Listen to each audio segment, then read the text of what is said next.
Olá, turma! Vamos dar início ao nosso conteúdo. Nesta aula, a gente vai falar um pouquinho sobre fundamentos do software, tá? Então, é uma aula onde a gente vai apresentar as características básicas do software e como isso interfere ou vai poder interferir na definição do ciclo de desenvolvimento deste tipo de produto. O roteiro da nossa aula é composto principalmente por esses tópicos, né? Então, a gente vai apresentar aqui para vocês um pouquinho, né, sobre os aspectos motivacionais, né, do porquê ser importante nós aprendermos e estudarmos com mais profundidade a engenharia de requisitos, trazer para vocês as definições iniciais, né, sobre esse conceito, sobre esse fundamento da engenharia de software, que é exatamente a etapa, né, de comunicação de requisitos de um produto, falar um pouquinho sobre falhas famosas, né, de produtos digitais, falar sobre uma introdução da engenharia de software e também da engenharia de requisitos. Então, é uma aula introdutória, certo? É uma aula que a gente traz aqui mais como um ponto motivacional para que vocês compreendam a importância da gente estudarmos essa área de conhecimento. E aí eu inicio essa discussão trazendo um trecho, né, do livro, né, de Alice no País das Maravilhas, muito interessante, que tem muito a ver um pouco com o que a gente vai discutir, que fala assim: quando eu uso uma palavra, disse Humpty Dumpty num tom escarninho, ela significa exatamente aquilo que eu quero que signifique, nem mais nem menos. A questão, pondera Alice, é saber se o senhor pode fazer as palavras dizerem coisas diferentes. Então, a questão, replicou Humpty Dumpty. Então, esse trecho é super interessante. E aí eu pergunto para vocês, o que isso tem a ver conosco, né? Com requisitos e com software? Então, vocês vão ver que um dos maiores problemas que nós temos no desenvolvimento de produtos de software é exatamente a compreensão, o entendimento, a comunicação.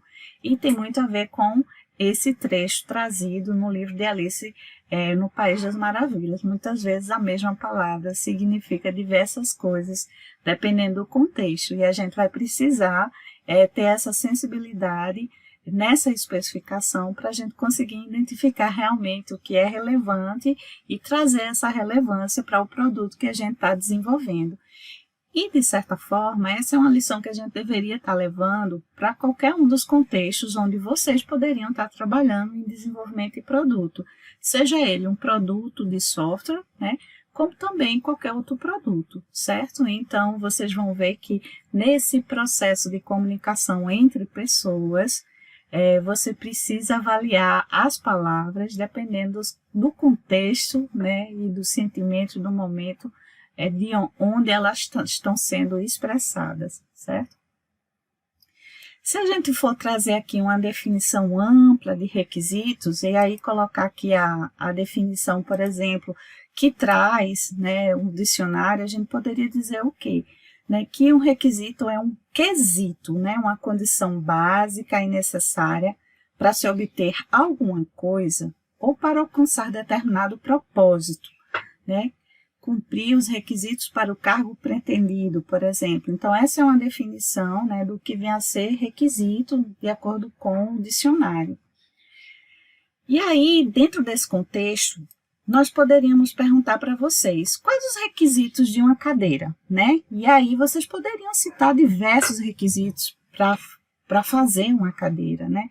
Então, vocês poderiam me falar qual o material da cadeira, a cadeira precisa ter um apoio de mão, a cadeira precisa se apoiar muito bem, né, no chão para que ao sentar não caia ou faça a pessoa sentar de forma equilibrada, a cadeira precisa ter conforto, ergonomia, vocês poderiam especificar a cor. Então, existiria N requisitos aqui que a gente poderia listar para fazer uma cadeira legal, certo? E isso, certamente, nesse processo, nos daria diversas propostas de cadeira aqui, né, considerando toda a amostra da turma. Então, ia ter gente que ia me dizer que isso aqui é uma cadeira que eu estava pensando, essa outra, e assim sucessivamente. Então, cada um de vocês ia trazer propostas diferenciadas. E aí a pergunta ficaria, o que faz uma cadeira dessa ser melhor do que a outra? E aí, é claro que a gente está num ambiente competitivo, né, a gente deveria analisar, né, os aspectos e os requisitos trazidos por cada cadeira, né? Se a gente estivesse trabalhando em um mesmo contexto de trabalho, ou mesmo contexto do problema, quero dizer, para que a gente pudesse especificar a melhor cadeira possível, um dos pontos, né, nesse processo de investigação e de definir um produto que atenda da melhor forma àquela problemática, sem dúvida nenhuma, o que estaria associado a identificar que a cadeira seja a melhor possível é, sem dúvida, a questão do nosso querido, maravilhoso tempo, certo? Se nós tivéssemos todo o tempo do mundo e também todos os recursos disponíveis, sem dúvida a gente sempre conseguiria levar uma solução que fosse a melhor possível, né, para os nossos usuários e para o nosso problema, sem dúvida nenhuma. Mas a gente sabe que tempo e recurso são pontos restritos, certo? E é ele também que vai nos dizer o que é realmente relevante, está sendo levado de requisitos, considerando o tempo que a gente tem e as restrições de recursos que a gente tem para devolver uma solução para os nossos usuários ou para determinado contexto do negócio, certo? Então, o tempo deixa aqui, perguntas, mostra respostas, porque ele limita, né, nosso processo de desenvolvimento, esclarece dúvidas, porque a gente tem que focar exatamente no que importa, mas, acima de tudo, o tempo traz verdades, e essas verdades são aquelas que são possíveis serem feitas dentro, né, de nossas restrições num ciclo de desenvolvimento. Então, o que vai fazer uma cadeira ser melhor do que a outra é exatamente a gente conseguir selecionar, né, aqueles requisitos que melhor se acomodam ao tempo e às restrições, ao contexto de uso e aos usuários, certo? Então, é uma combinação aí de critérios que vocês vão precisar estar levantando para que vocês possam selecionar aqueles requisitos que sejam os melhores, considerando o contexto de desenvolvimento de vocês, certo? E isso tem a ver realmente, né, com esse tópico aqui. Quando falamos de software, então a gente falou o que era requisito de uma maneira geral, mas quando a gente traz requisito no contexto de software, então primeiramente a gente precisa saber o que é um software propriamente dito. E mais uma vez aqui eu trago uma definição, né, trazida, né, pelo dicionário. E o dicionário diz o seguinte: um software é um programa, é uma reunião de procedimentos ou instruções que determinam o funcionamento de um computador, né? Então, é um conjunto de elementos que num computador compõe um sistema de processamento de dados, todo o programa que se encontra armazenados no disco rígido. Dentro da engenharia de software, na verdade, o contexto, né, do que é um software é muito mais amplo do que isso. Quando a gente fala em código, né, em programa, a gente precisa também se atentar que aquele código, na verdade, ele está presente, né, nesses sistemas computacionais de diversas formas. Por exemplo, a gente tem o código-fonte, né, que faz parte do nosso software. A gente tem um código-objeto, né, que é exatamente quando a gente faz a interpretação, a compilação, daquele código-fonte, né, para uma linguagem intermediária que possa ser executada diretamente, né, pela minha máquina, e aí, a partir disso, né, ou linkada pela máquina, e aí a gente tem também um código executável a partir desse código-objeto. E isso são as diversas formas de software. Mas quando a gente traz uma definição formal, por exemplo, a do Somerville, vocês vão ver que o software é muito mais do que só o programa, certo? Então, ele consiste de quê? Ele consiste, aqui, de um conjunto de programas separados, dos arquivos de configuração, Ou seja, se vocês precisaram desenvolver scripts de configuração e de instalação, isso também faz parte, né, do desenvolvimento daquele software que está sendo ou que vai ser entregue em algum momento para um cliente ou para uma área do negócio. Então, ele é o conjunto de programas, eles são os arquivos de configuração que são utilizados para configurar, né, esse código, a documentação do sistema, que descreve a estrutura do sistema, a documentação do usuário, que explica como usar o sistema, e qualquer site ou material de apoio, né, que por meio dos quais os usuários obtêm informações sobre o produto. Veja que desenvolver esse negocinho aqui, ó, esse produtozinho, envolve muito mais do que simplesmente a codificação. Envolve a gente pensar em formas de ensinar ou de treinar nosso usuário.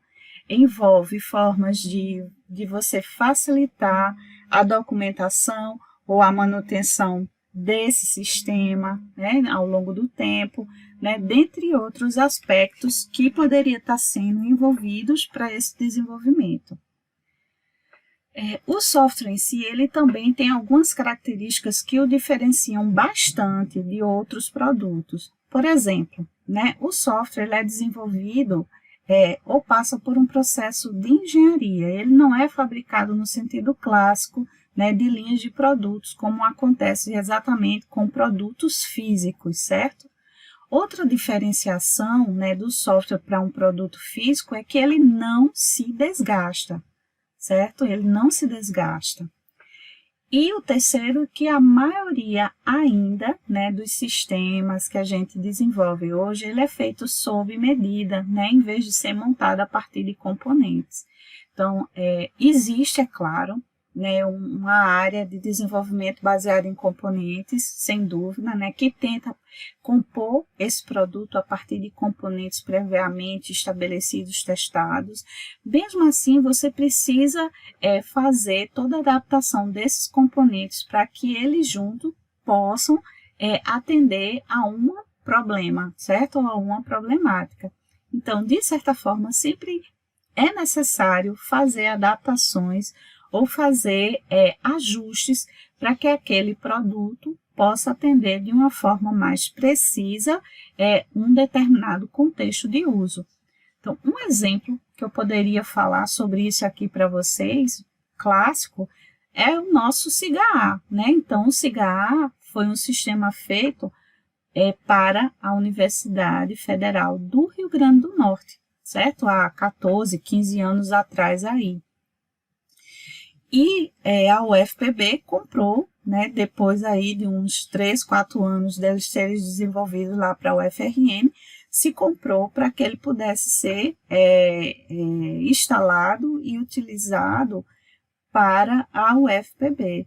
Nesse intervalo de tempo, quando eles tentaram utilizar, eles viram que era necessário fazer diversos ajustes, né, nesse SIG, porque a UFRN tinha resoluções diferentes que davam normativas diferenciadas para dizer o que é extensão, como a monitoria funcionava, como a pesquisa funcionava, e isso refletia exatamente no que o sistema oferecia para atender essas dimensões trabalhadas na instituição. E isso deu um trabalho considerável e, na prática, fez com que o SIGA-A ficasse em adaptação uns 5 anos para ser efetivamente, realmente disponível para a parte de graduação, né? Então, após, como era mais simples, foi incorporada com mais facilidade, mas a graduação, que é um mundo realmente muito maior, se demorou um tempo razoável realmente para estar em operação, certo? O software também ele traz algumas características intrínsecas que também adicionam certa complexidade ao nosso desenvolvimento, né?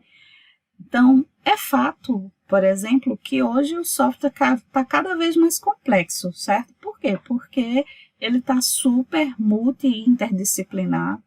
Então, ele está trabalhando com tecnologias muitas vezes muito diferenciadas, a ideia é que ele está buscando resolver problemas também cada vez mais complexos, e isso é claro que reflete num desenvolvimento mais complexo, apesar de todas as facilidades, de todos os frameworks trazidos, que facilitam o desenvolvimento técnico em si daquela solução, o pensar, né, da solução não está sendo tão mais fácil, certo? Então, por quê? Porque a gente está buscando soluções que sejam muito orgânicas, que sejam integradas com muitas áreas, e isso tudo dificulta um pouco, né, a fazer esse desenvolvimento com o tempo.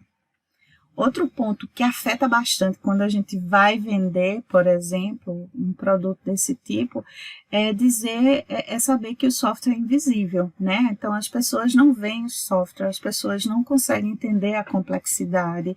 Então, quem não é da área realmente não entende disso aí. Isso realmente é um desafio muito grande, né, quando a gente vai fazer negociações, né? Então, esse poder de convencimento do que tem que ser feito não é tão simples, ou o que você está vendo na tela não é isso apenas, existe todo um background, um back-end aí que foi desenvolvido, que foi projetado e que foi complexo, e que isso interfere, né, no custo do desenvolvimento e no tempo que necessita para que ele seja realmente desenvolvido, certo?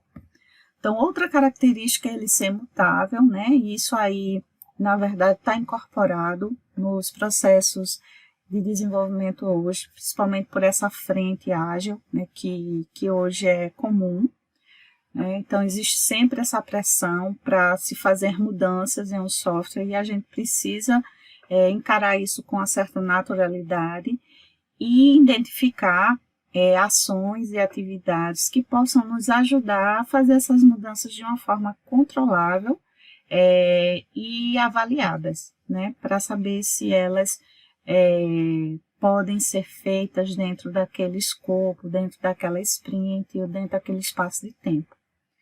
E outra característica é o de compliance, né, ou conformidade. Então, o software ele deve ser desenvolvido conforme o ambiente, né, e pensando neste ambiente, nas pessoas inseridas nesse ambiente. Não é o ambiente que deve se adaptar para usar aquele sistema, é o inverso, né, o sistema precisa se adaptar ao ambiente para que, né, os atores que usarão aquele sistema tenham o menor impacto possível, né, do uso desse sistema para resolver ou para fazer as suas tarefas. Então, é o software que precisa se encaixar no ambiente e não o inverso, ok?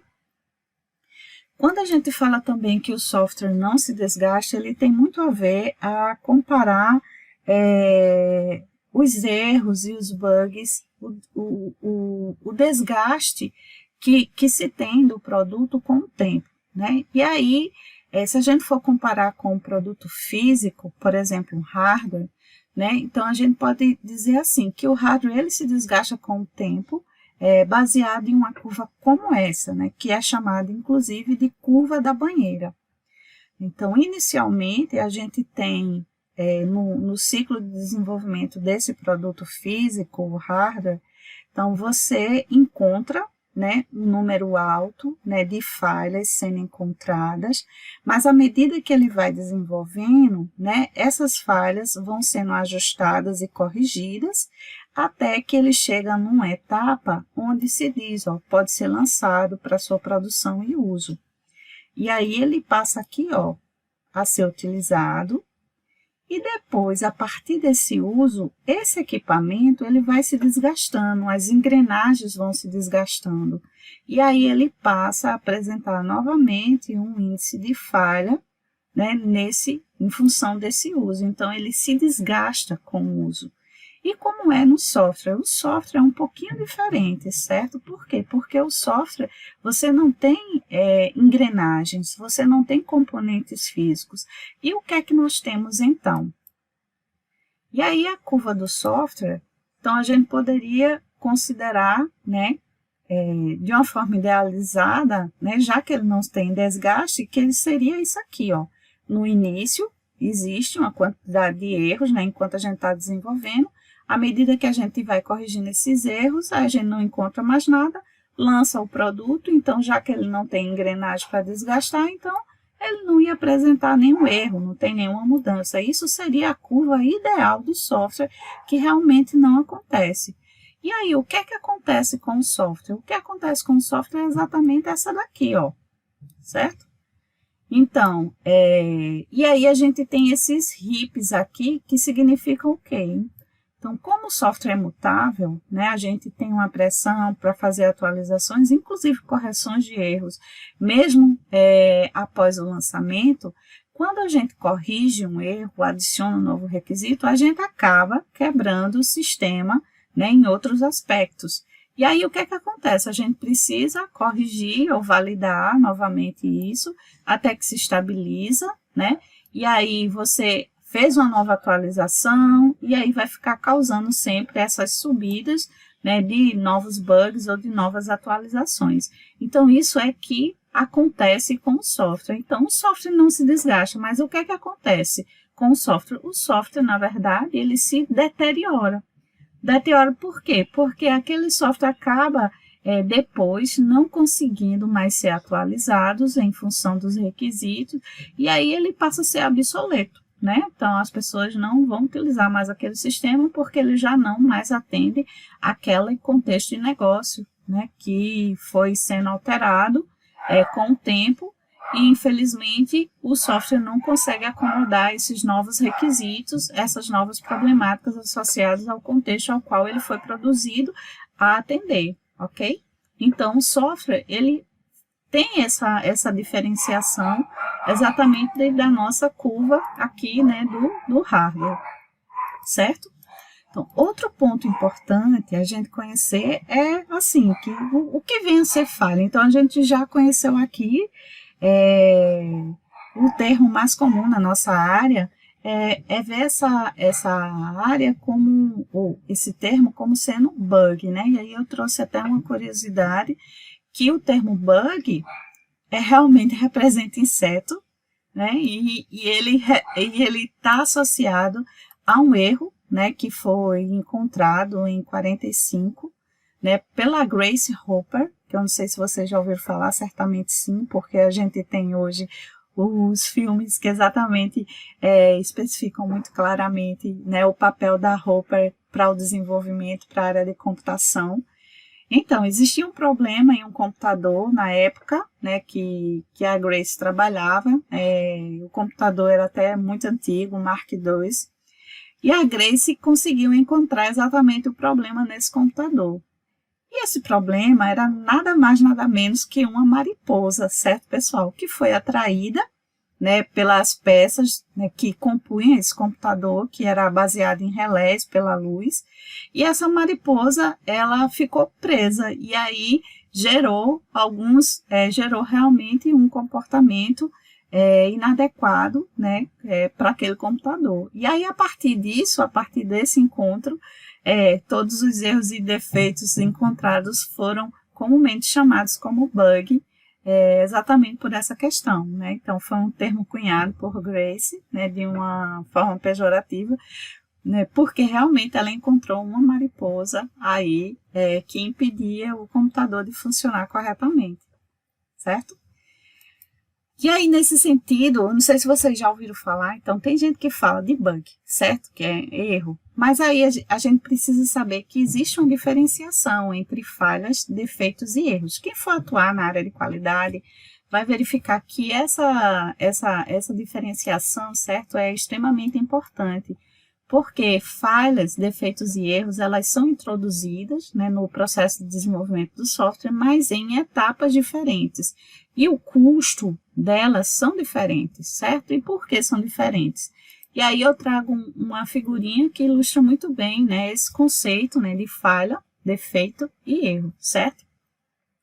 Então, a falha é a mais externa. Então, possivelmente é o que a gente, como usuário, consegue perceber, né, que pode causar uma falha na operação ou um processamento que foi feito de forma incorreta, que os resultados deveriam ser outros completamente, e que você, como usuário, consegue identificar isso de forma bem clara, certo? É um comportamento inconsistente. Então, isso é chamado a falha, e ela está no nível do usuário. Então, quem identifica as falhas, né, normalmente são usuários. E é claro que as falhas têm um custo muito alto. Por quê? Porque ela passou todo o ciclo de desenvolvimento e só foi identificado pelo usuário final. Então, ela só foi identificada só após a entrega, né, e uso daquele sistema pelas pessoas, né, que deveriam usar aquele sistema. Então, ela tem um custo, sem dúvida, muito grande, certo?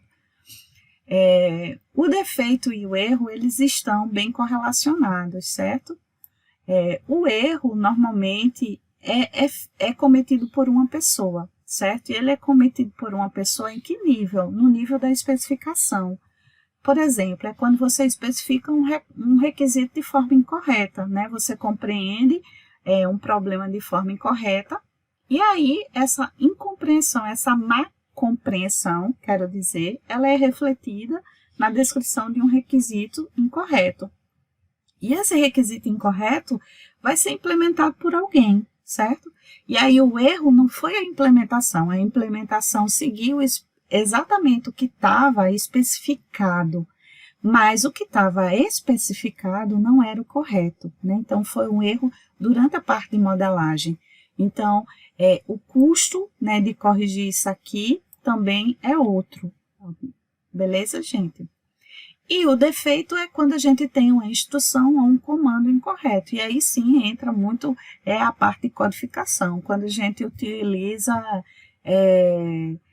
sei lá, uma sintaxe incorreta para fazer determinada função ou algum procedimento. Beleza? Então, é importante vocês saberem que um software ele pode apresentar esses 3 níveis, né, de bugs, né? Então, a gente pode ter um bug falha, né, que é identificado pelo nosso usuário, mas a gente pode ter defeitos e erros que podem ser introduzidos, né, durante essa especificação e desenvolvimento daquela codificação. E o custo de você corrigir defeitos e erros normalmente é muito mais barato do que uma falha. Por quê? Porque elas podem ser feitas durante o ciclo de produção propriamente dito, certo? Então, a falha é aquela que é encontrada só na ponta do desenvolvimento, é quando você já entrega o sistema de vocês e o usuário de vocês identifica, infelizmente, né, que o sistema está se comportando de uma forma incorreta ou não apropriada. E existem diversas falhas famosas do software. Se vocês forem aí dar um Google por aí, vocês vão ver que tem umas muito interessantes. E eu trouxe aqui algumas para vocês, né? Então, uma das mais famosas é essa, por quê? Porque ela teve um custo muito alto, gerou um prejuízo muito alto, né?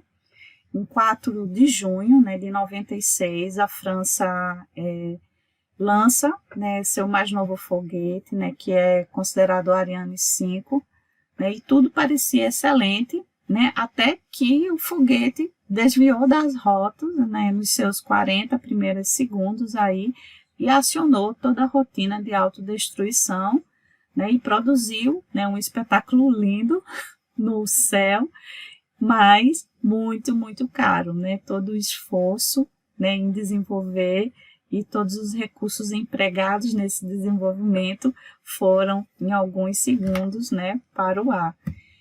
E o erro foi um erro assim muito, como é que se diz, estagiário, né? Então, não quero aqui dizer que os estagiários fazem coisa errada de jeito nenhum, mas foi muito, deixa eu ver, de novato mesmo, gente. Então, o pessoal aproveitou parte do código, né, de um satélite que ele já tinha feito, que é o Ariane 4.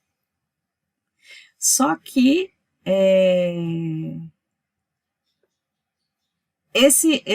essa parte do código que foi aproveitada, ela trabalhava, né, com 16 bits, né, e o Ariane 5, como fazia uma precisão muito maior, precisava trabalhar com valores de quantidade de bits muito maiores, né? E aí, o que aconteceu é que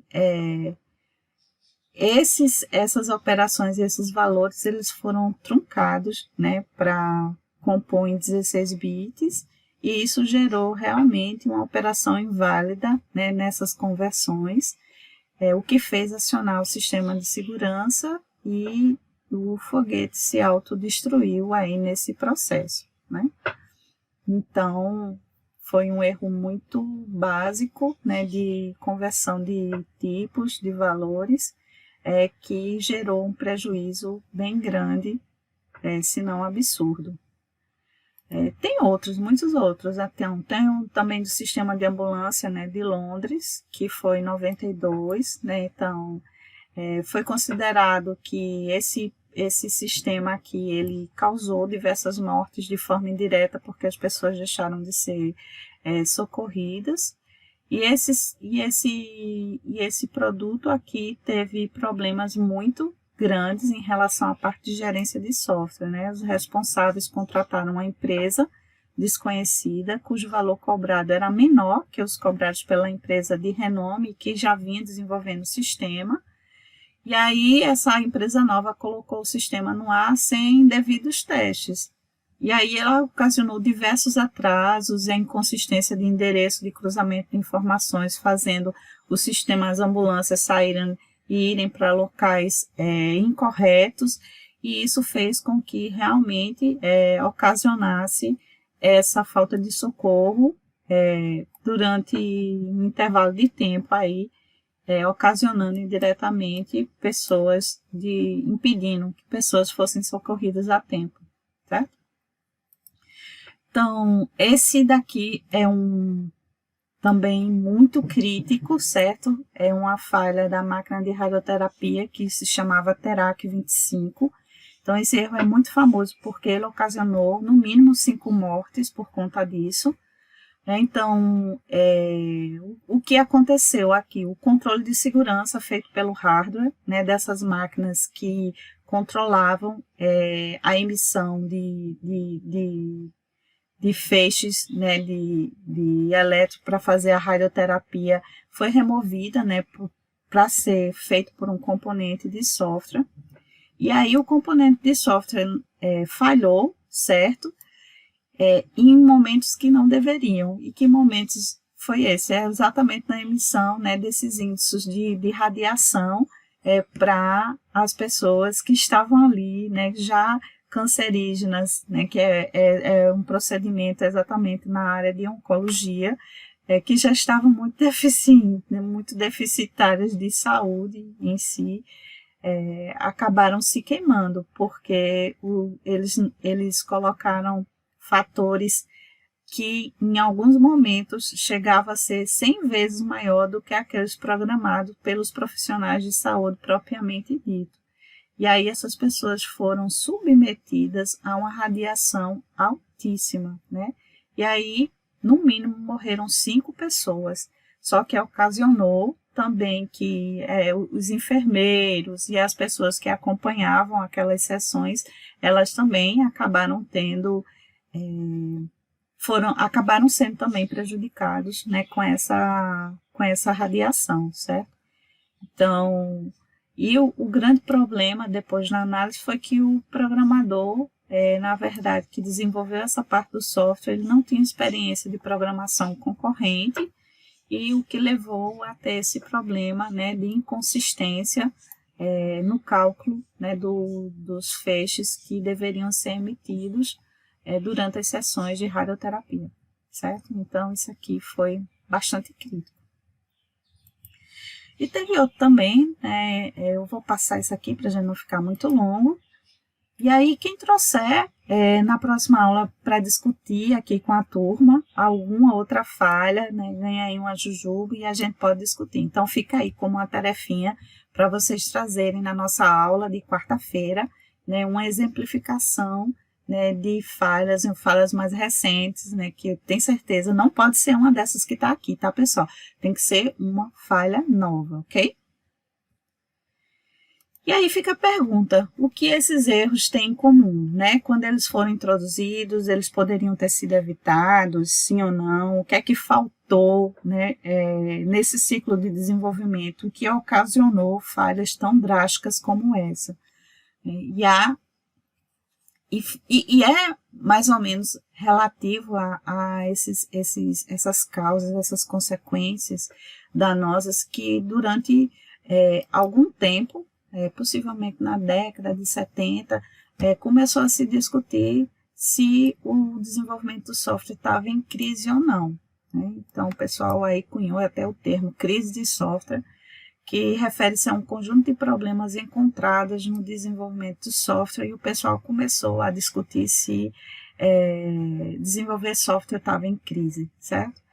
Mas essa crise nada mais é do que associado a questões comuns, né, do que inclusive a gente já falou um pouquinho, né, nesse decorrer do tempo. Uma delas era a dificuldade de realizar estimativas, né, e custos, né, sobre o desenvolvimento daquele sistema. Então, muitas vezes é bastante impreciso, e aí você orça um negócio muito abaixo realmente do que é necessário, ou muito alto do que é necessário. Então, isso se costuma ser muito debatido, discutido, investigado e pesquisado para que possa ser desenvolvido metodologias e ferramentas para auxiliar esses escopos mais precisos. A produtividade das pessoas de software não tem acompanhado a demanda por seus serviços. Então, hoje isso aqui está um pouquinho menos drástico, porque a gente tem uma disponibilidade de conhecimento muito grande, né, na internet, e quem tem tempo e grana, né, pode fazer os melhores cursos na internet. Então, tem diversos cursos gratuitos, né, muito bons, e existem aqueles também muito bons, também pagos. E aí, quem tiver tempo e essa disponibilidade orçamentária pode fazer muita coisa. Outro ponto que se discute é a qualidade do software, às vezes é menos que adequada, né? Você entregar um software que é meia boca, não está muito 100%, apresenta muitos erros, e o software existente é muito difícil de manter. Então, isso ainda acontece bastante, certo? E precisa ser uma prerrogativa no desenvolvimento desde o início. Então, se o produto que vocês estiverem trabalhando, ele vai ter uma vida útil de 15, 20 anos, pessoal, então vocês precisam pensar na manutenção desse sistema, né, ao longo desses 10, 15 anos. Por quê? Né? Porque, certamente, quem desenvolveu não são as pessoas que irão manter, e se ele não tiver sido pensado para uma boa manutenção, ele vai quebrar e as pernas realmente, né, da empresa ou do negócio para fazer a manutenção corretiva aí durante esse tempo de vivência. Nesse intervalo de tempo, as pessoas, é claro, também já estudaram, né, o que é que ocasiona esses erros, né, essas questões, né, que se colocam aqui exatamente como sendo problemas que definem o que é a crise, né, do software. Uma delas está associada ao próprio caráter do software, né, de ser um sistema lógico, não físico, que o sucesso é medido pela qualidade, né, da entidade, e não pela qualidade de muitas entidades manufaturadas, como acontece com a linha de produção, certo? Que ele não se desgasta, mas se deteriora com o tempo, né?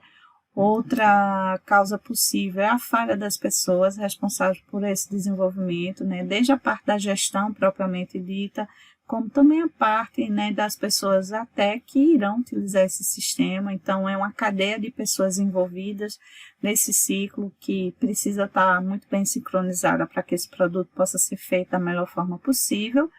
E a gente ainda encontra algumas coisas associadas com mitos, certo? Mitos de software que acabam se propagando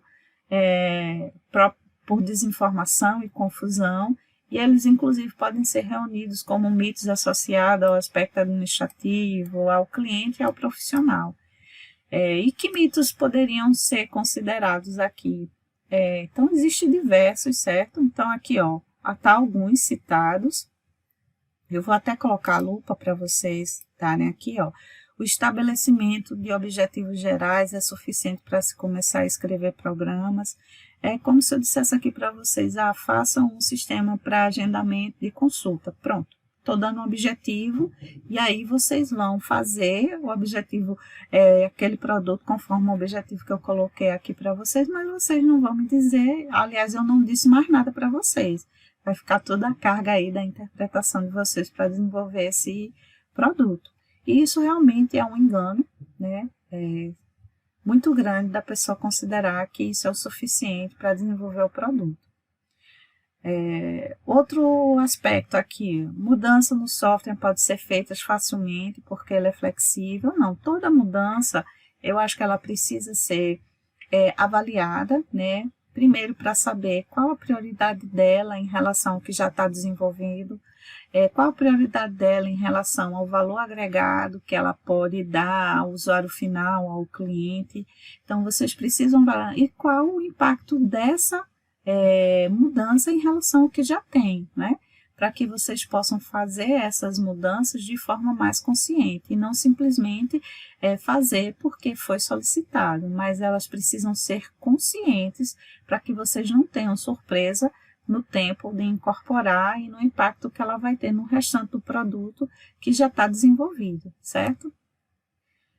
Outro mito que eu acho que está muito em desuso, né, que até que o programa esteja rodando não é possível verificar a sua qualidade. Então, hoje a gente tem ferramentas e processos que tentam evitar ao máximo que isso aconteça, e é importante vocês saberem que em algum momento isso foi algo que foi acreditado e vocês estão aqui simplesmente para servir de testemunho que teve uma época onde isso foi considerado como verdade, mas não é mais, certo?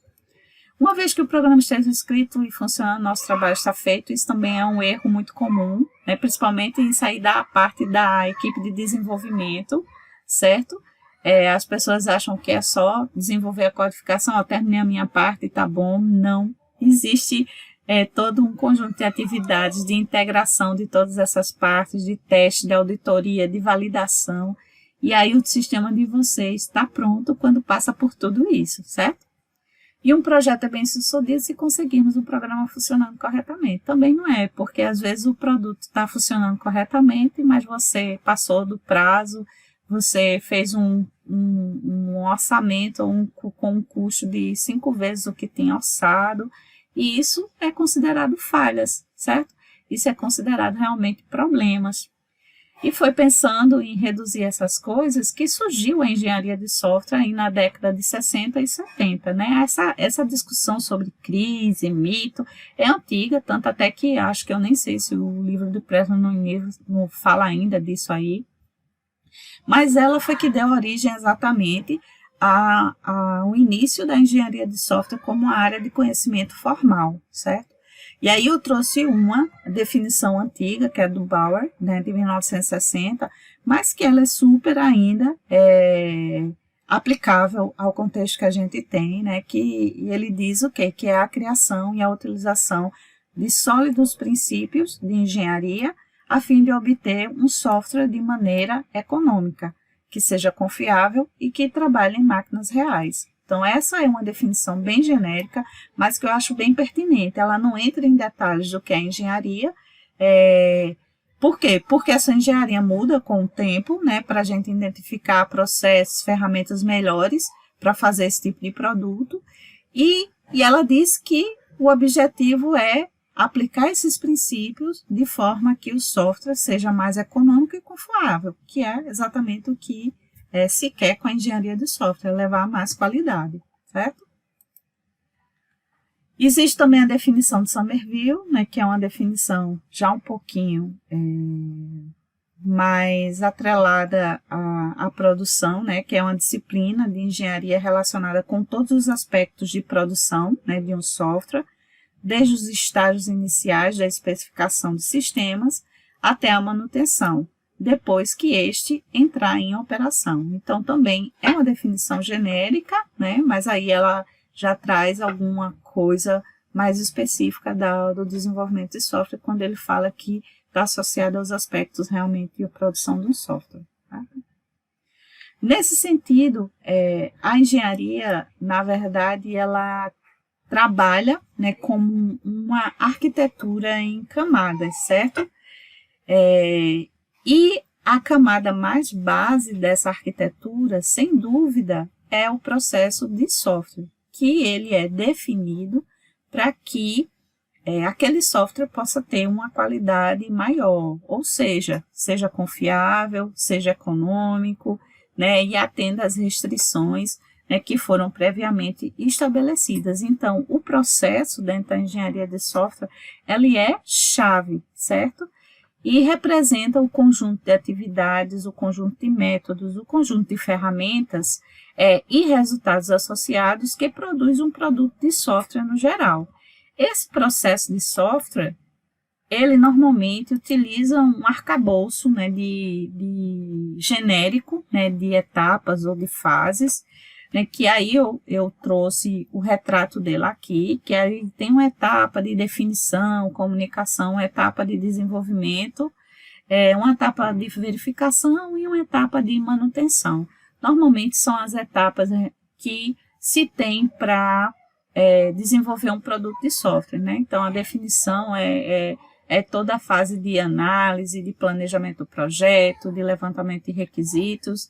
Você tem uma etapa onde faz a codificação e depois você tem atividades associadas a validar essa codificação através das verificações e validações do software com testes e auditorias, e a manutenção, que quando realmente você faz a entrega desse sistema e passa a manter ele após a sua liberação do uso, certo? Então, esse é o arcabouço, né, de um processo, das etapas de um processo dentro da engenharia de software.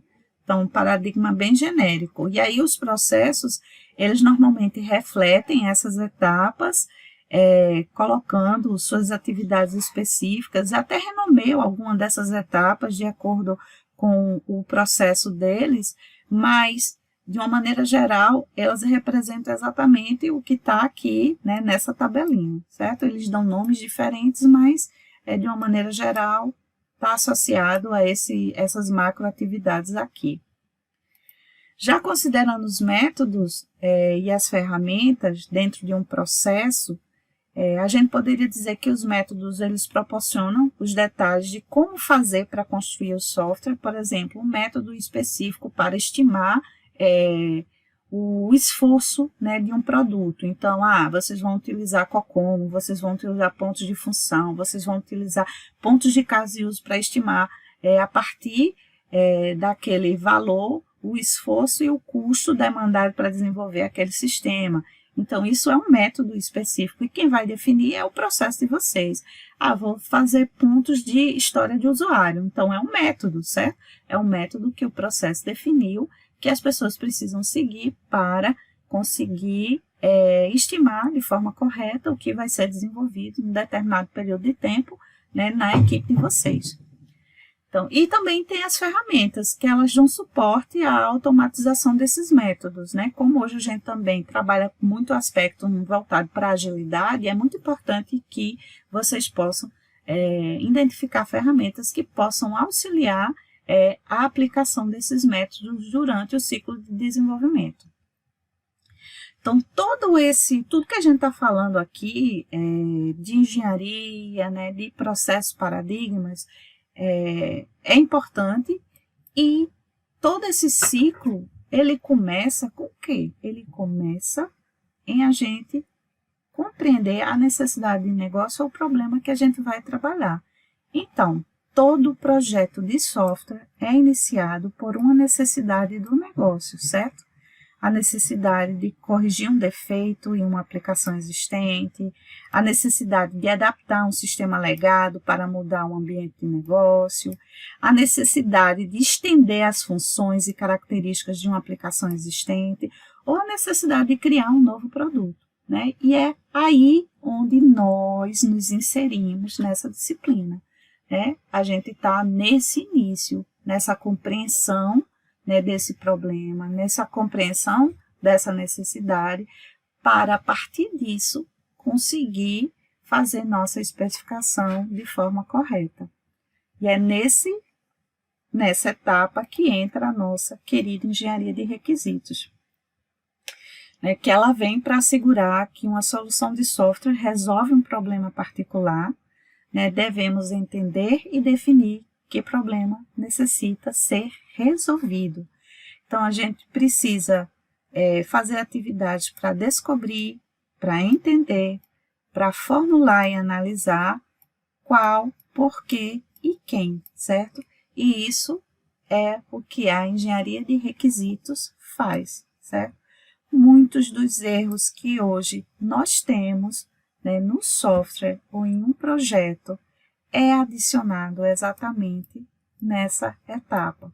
Por quê? Porque as pessoas, muitas vezes, como é que se diz, desprezam a importância dessa especificação, achando que é a coisa mais fácil a ser feita. Ela pode até ser fácil de ser feita, mas ela é complexa no sentido de você realmente identificar o que precisa ser feito, porque você precisa ser bom em comunicação, precisa ser bom em conversar, você precisa ser bom em investigar, né, o que é realmente relevante para resolver um problema, ok? Então, aparentemente, a atividade de identificar parece ser simples, mas nem sempre é o cenário realmente que nós encontramos, ok? E para reforçar essa afirmação, eu posso trazer para vocês alguns dados, né, do Call Reports, que é um relatório desse grupo aqui, certo? Da Standard Group, que a cada 4 anos ele libera, né, como anda a área de desenvolvimento. E é claro, né, esses reportes eles são pagos, e aí, à medida que vão acontecendo os mais recentes, eles vão liberando os mais antigos. Eu trouxe aqui para vocês o de 2014, né? E aí um dos levantamentos que ele tem no Chaos Report de 2014, ó, que ele identifica quais foram os fatores do sucesso dos projetos de software. Então, isso é uma pesquisa extraída exatamente, né, da indústria, certo? Então, é do que realmente acontece, não é da acadêmica, então eles pesquisam realmente as indústrias. E aí, ó, quais são os fatores de sucesso de um projeto? Então, com 15,9%, colocou aqui, ó, o envolvimento do usuário no projeto, o suporte da gestão executiva no projeto, a declaração clara de requisitos.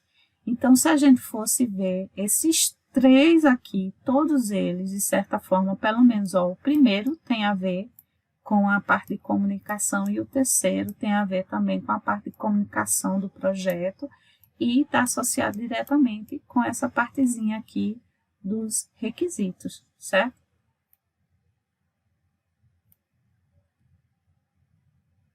Então, esse outro aqui não está associado diretamente, mas o 1 e o 3 sim. Outro dado interessante é quais são os fatores que foram desafiantes para a execução do projeto, ou a falta de entrada do usuário, quer dizer, você não ter a possibilidade realmente de conversar com os usuários e eles ajudarem a vocês nessa especificação dos requisitos. Ou a especificação de requisitos incompleta também é uma das causas que faz o projeto ser mais desafiador, ou seja, dá mais risco à execução do projeto e as mudanças de requisitos e especificação. Então, como fatores que foram mais desafiantes para a execução do projeto, os 3 aqui estão todos eles associados a essa disciplina de engenharia de requisitos. Por isso é tão importante para vocês aprenderem e conversarem e discutirem sobre, certo? E nessa conversa toda, então, o que é que a gente poderia dizer, né? O que seria um requisito e requisito de software em todo nesse contexto? Então, a gente viu, né, que a engenharia de requisito, ela é realmente a responsável por descobrir, investigar, saber quem faz o quê, na especificação, né, de uma solução para um determinado problema. E nesse contexto, a gente pode dizer que o requisito de software, ele vai desde as funções, objetivos e propriedades e restrições que o sistema deve possuir para satisfazer o contrato ou o problema, como também uma condição necessária para satisfazer um objetivo mais geral, né, do negócio, certo? E aí, nesse sentido, né, trazendo uma definição mais formal, né, a disciplina de engenharia de requisitos, ela é uma subdisciplina da engenharia de software. Se vocês derem uma olhada no corpo de conhecimento da engenharia de software, vocês vão ver que existe a sub-área de conhecimento de requisitos, engenharia de requisitos, e ela consiste no uso sistemático e repetitivo de técnicas para cobrir atividades de obtenção, documentação e manutenção de um conjunto de requisitos para software que atenda aos objetivos de negócio e sejam de qualidade. Então, esse é o nosso propósito nesta disciplina, é conversar e fazer atividades associadas à obtenção, documentação e manutenção dos requisitos que atendam objetivos de negócio, certo, pessoal? Muitas vezes, esse entendimento envolve a gente, inclusive, conhecer ou entender duas versões do mesmo sistema. Por exemplo, uma versão que explica o sistema antes do software ser construído, que é o cenário como você vê as atividades acontecendo hoje, e um outro cenário, né, que explica o sistema com o software a ser construído e operacionalizado, né, que seria vocês entender como, naquele cenário, o software poderia estar sendo utilizado, né, pelos atores certinhos, ok? Dando um exemplo aqui, não sei se vocês sabem, né, então a gente não tem uma visão, né, de quais as salas do centro de informática são ocupadas, né, a cada instante. E aí, para vocês propor um sistema de alocação de salas para o centro de informática, vocês deveriam compreender como é que é feita o sistema, como é que é feito o sistema de alocação, né, de salas do CI hoje, para tentar entender e propor uma solução mais adequada para um sistema de alocação de sala de uma forma automatizada, beleza? Então, seria vocês entenderem esses dois contextos para, a partir daí, propor uma solução melhor. E é isso, pessoal. Como leitura obrigatória, né, para a nossa aula aqui, eu solicito que vocês leiam o capítulo 1, Natureza do Software, né, de Presma, e o capítulo 2, Engenharia de Software, para que a gente possa discutir na próxima aula, ok?